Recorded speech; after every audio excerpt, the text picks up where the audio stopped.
Welcome back to my bridal series. അപ്പോൾ bride ആവാൻ പോകുന്നവരുണ്ടെങ്കിൽ കമൻറ്റ് ചെയ്യാൻ വേണ്ടി മറക്കണ്ട. കല്യാണ സാരി എത്ര വിലപ്പെട്ടതായാലും എത്ര ഭംഗിയുള്ളതായാലും കല്യാണ ബ്ലൗസ് പക്ക ആയിട്ടില്ലെങ്കിൽ സാരിയുടെ ഭംഗി അടക്കം പോകും കേട്ടോ. അപ്പോൾ ഇത് കറക്റ്റ് ഫിറ്റിങ്ങിൽ ഞാൻ എൻ്റെ അമ്മയൊക്കെ ബ്ലൗസ് അടിക്കാൻ കൊടുക്കുന്ന ഒരു സ്ഥലത്താണ് ഞാൻ എൻ്റെ കല്യാണ ബ്ലൗസ് അടിക്കാൻ വേണ്ടി കൊടുക്കുന്നത്.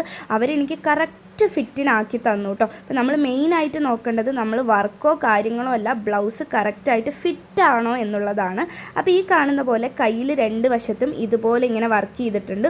ഒരുപാട് വർക്ക് ഞാൻ ചെയ്തിട്ടില്ല, കാരണം നമ്മൾ ഒരുപാട് വർക്ക് ചെയ്യുമ്പോൾ അതിൽ നിന്ന് വരുന്നൊരു ഗോൾഡൻ ഷെയ്ഡ് നമ്മുടെ ഫേസിലേക്ക് കൂടി ലൈറ്റ് അടിച്ചിട്ട് വരും. ഈ ഫോട്ടോഗ്രാഫേഴ്സിൻ്റെയൊക്കെ ആ ഒരു ഗ്ലോ എനിക്ക് വേണ്ടായിരുന്നു. അതുകൊണ്ടായിരുന്നു കയ്യിലൊന്നും അധികം വർക്ക് ചെയ്യാതിരുന്നത്. പിന്നെ നെക്കിൻ്റെ ഒരു പോർഷനിലാണ് വർക്ക് ചെയ്തത്, പല്ലു ഇടാത്ത ഒരു പോർഷനിലാണ് പിന്നെ വർക്ക് ചെയ്തത്. പിന്നെ ബാക്കിലായിരുന്നു ഞാൻ വർക്ക് ചെയ്തത് കേട്ടോ. പിന്നെ പാഡഡ് ആയിരുന്നു, കാരണം നമ്മൾ പാഡഡ് നമ്മുടെ അളവിന് വെക്കുകയാണെങ്കിൽ സാരി ഉടുക്കുമ്പോൾ നല്ലൊരു ഫിനിഷിങ് നമുക്ക് കിട്ടും കേട്ടോ. പിന്നെ ഈ ബ്ലൗസിൻ്റെ തന്നെ ബാക്കിലാണ് ഞാൻ കുറച്ച് വർക്ക് ചെയ്തത്.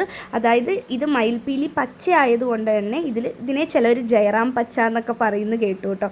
ആ ഒരു പച്ച ആയതുകൊണ്ട് തന്നെ ഇതിൽ രണ്ട് മയിൽപ്പീലി, ഓടക്കുഴൽ, അതുപോലെ ജുമുക്കാസ് എൻ്റെ ഫേവറേറ്റ് ആണെന്നറിയാലോ. അതുകൊണ്ട് തന്നെ 3 ജുമുക്കാസ് ഇങ്ങനെ തൂങ്ങിക്കിടക്കുന്ന പോലെ ഇത് ഞാൻ വരച്ചു കൊടുത്തിട്ട് അവരെനിക്ക് ചെയ്തു തന്നതാണ്. പിന്നെ നെക്കിൻ്റെ റൗണ്ട് ഫുള്ളും, ബാക്ക് നെക്ക് റൗണ്ടായിരുന്നു, റൗണ്ട് ഫുള്ളും ഇതുപോലെ ഇങ്ങനെ ഡിസൈൻ ചെയ്തിട്ടുണ്ട്. പിന്നെ 2 നോട്ടുണ്ട്, അതും അവർ ഹാൻഡ് മെയ്ഡ് തന്നെ ചെയ്തതാണ്.